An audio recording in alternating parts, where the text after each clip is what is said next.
बरोबर नाही.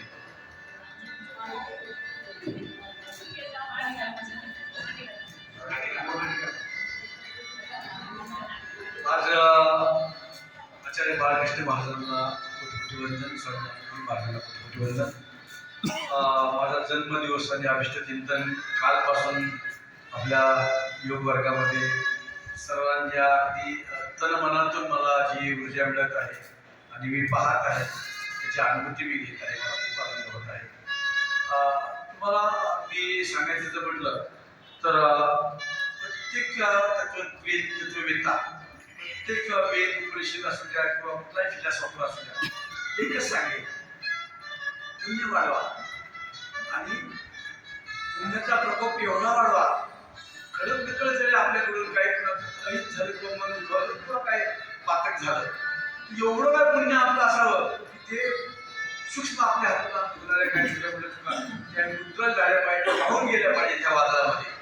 म्हणून जे मी आज ऊर्जा घेतली, आम्ही नेहमी परिवार सांगत असतो की शुभेच्छा द्यायला, मंगल कामना करायला कंजूशी करायची नाही. दुश्मन असेल तरी सुद्धा त्याची मंगल कामना करा.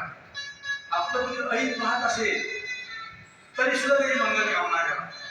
त्यावेळेला तुमच्या मनामध्ये जो ऊर्जा निर्माण होते, सकारात्मक ऊर्जा, ही तुमच्या आरोग्यासाठी आणि तुमच्या पूर्ण पिढीसाठी, आपण म्हणतो की नाही माझ्या आईची पण नाही, वडिलाची पण नाही वगैरे म्हणतो ना, किंवा माझ्या हा ऍक्सिडेंट मी चाललो वाटत असते, कप्पल माझ्या समोर गाडी एका सेकंदात पास झाली, मी एक सेकंद पुढे असतो प्राण झाला असतो, आता काहीतरी बरं वाटलं असतं. पण हा एक सेकंद तुम्हाला पुढं न जाण्यासाठी परावृत्त करणारा कोण असतो? ऊर्जा.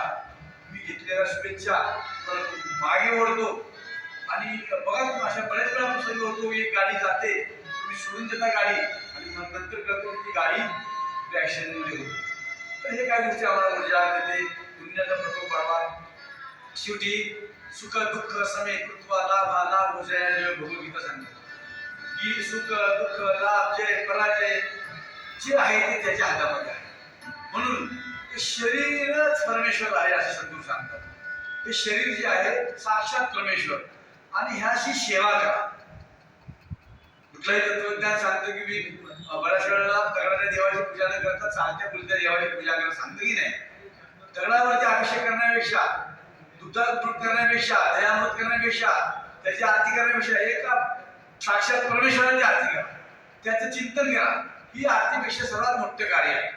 कामय दुःख तप्त नाम प्राणनाम आरतीनाशम, जे आम्ही संकल्पना म्हणतो, दुःखियाचे दुःख आणि असुर पुसण्याची शक्ती हे प्रभू तू आम्हाला दे, हे आम्ही प्रार्थना करतो. खरोखर तुम्ही एक पूजा कमी करा, सद्गुरू सांगतात एक पाठ कमी करा, पण एखादा दुःखी आहे, रंजलेला आहे, गांजलेला आहे, त्याच्याबरोबर असुर पुसण्यासाठी तुम्ही वेळ काढा, त्याच्या तोंडावर हास्य फुलवा. आणि हीच खरी देवाची सेवा आहे आणि हीच खरी ईश सेवा आहे. आणि याची सेवासाठी परमेश्वरा आम्हा सर्वांना शक्ती दे, बुद्धी दे, सामर्थ्य दे. एवढंच मी आज माझ्या चिंतन सोहळ्या दिवशी मी चिंतन करेन.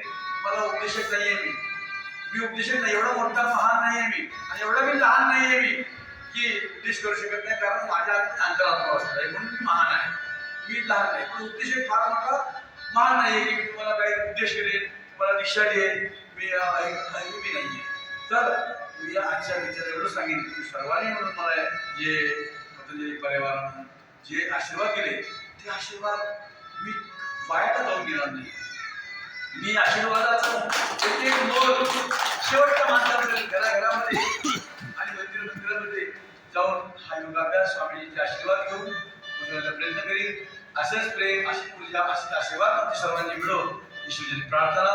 खूप धन्यवाद. आभार.